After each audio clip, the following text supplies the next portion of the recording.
Magandang gabi mga kapuso. Ako po ang inyong Kuya Kim na magbibigay sa inyo ng trivia sa likod ng mga trending na balita.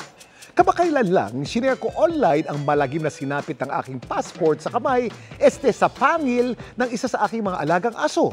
Paano ko kaya mapapalitan ng isa pa naman sa pinaka-importante nating dokumento? Bad dogs.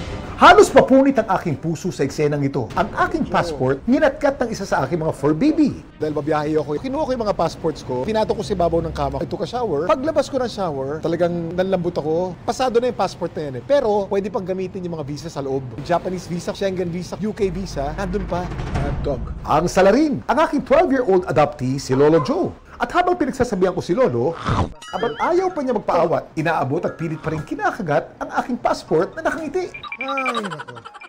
Gayun man, hindi na mabawasan ang pagmamahal namin kay Lolo Joe. Mahal ko yung asong yun eh. Although sinabi ko bad dog, importante kasing command na bad dog eh. A dog knows na mali yung ginawa niya. There are no bad dogs, only bad owners. Kasalanan ko yun. Dapat hindi ko iniwanan mag-isa yung passport ko.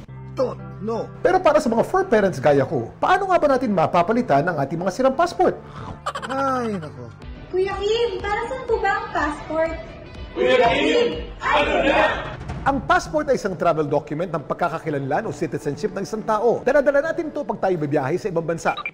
Ang pinakaunang dokumento naman ng mistulang passport ay makikita natin sa Hebrew Bible. Ito ay in-issue ng hari ng Persia kay Prophet Nehemiah upang makatawid siya sa iba't ibang lugar. Ang pinakaunang standardized passport naman sa buong mundo ay in-issue noong 1920. Ang tawag dito sa passport na to ay Old Blue. Paano naman kaya mapapalitan ng passport na nasira matapos ginatkat ng aking fur baby? Ang unang-unang mong kailangan gawin is get an appointment as soon as possible with the DFA. Ensure that the following documents will be presented on your appointment. Affidavit stating kung ano nangyari sa passport. One valid ID, your birth certificate. Kung babae ka, you're using your husband's surname, the marriage certificate na galing sa Philippine Statistics Authority. Sakali namang may mga nasirang visa doon sa nasirang passport, You have to apply for another visa. I would advise that you contact the foreign embassy involved. And the important thing is to keep your passport secure. pero alam niyo ba kung ano tinuturing ng pinakamapangyarihang passport sa buong mundo? Ayon sa Henley and Partners Passport Index ngayong 2024, 6 na passport na may visa-free access sa 174 na bansa. Ang tinuturing na World's Top Passports for 2024. Ito ang France, Germany, Italy, Japan, Singapore at Spain. Ang pasaporte naman natin mga Pinoy nasa pang-78 at merong visa-free access na 69 na bansa. Samantala, para malaman ng trivia sa likod ng viral na balita, i-tweet o i-comment lang #Kuya Kim. Ano na?